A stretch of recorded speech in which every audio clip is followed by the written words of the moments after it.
in a run of tight fixtures when they all pile up on one after the other? How is your squad looking? Have you got any new niggles or anything like that? Yeah, we have players to assess. It was a very intense game.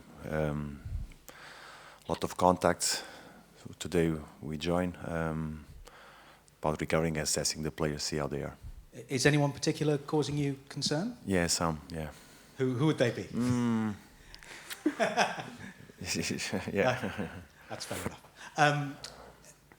You've had these matches before and you've described them as a reward for the players around the squad as a chance to play. Is that how you're approaching this particular match as well? See, yes. I think it's a good opportunity for some players due to the schedule also. But like I say, let's assess and let's try to make the good decision for the game. Are you tempted at all to turn to your first team? Because obviously we're now at the very sharp end of this competition. Everybody's first team. Everybody's first team. There's no difference between players. You don't draw that kind of line in your head between players? Never. As first on the team sheet? Ever? Never. It's always the approach of the game. What is best? Assess, see how the players are. Look at your opponent and try to make the good decision. How hard is it? I wonder how hard it is to manage the psychology of this time of year, because everything comes at once. Suddenly, I know you're fond of saying it's just the next game, but every game acquires a new intensity towards the end of the season when you're in for trophies and you're in for Europe as you are. Do you have a particular approach to psychology? I don't totally agree with you, and I try to explain you why.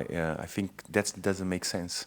Since the beginning of the season, even the friendlies must be, the approach must be the same. The interpretation of the game must be the same always. So if you establish this kind of routine, there's no difference.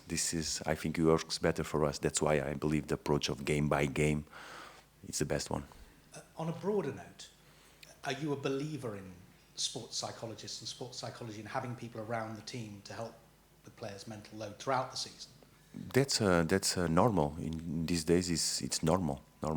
Even the players, they have their own people that helps in that part.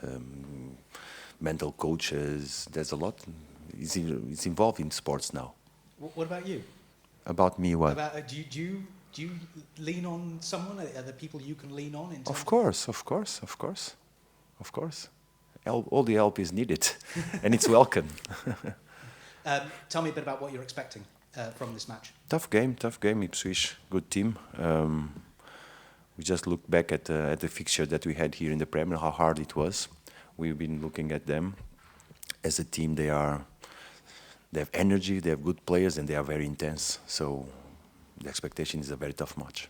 But the expectation as well will be that you should be favourites for this match. Do you allow yourself at all to look beyond this one and think we might be in line here for a final, for a trophy?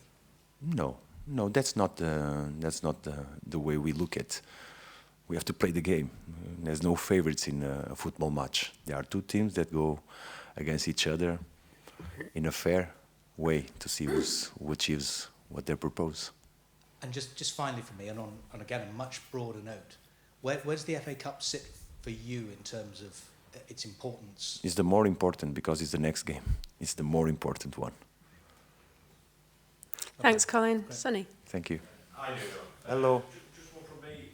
Obviously, coming off the back of a game like Arsenal, when you probably put a little bit more effort in than before. When it comes to Ipswich, is there a change in mentality when it comes to a game like that? No, not at all. Totally the opposite. You just look at the data and see that's no difference in the games. There's no the belief that players run more based on their opponent. It's not about that.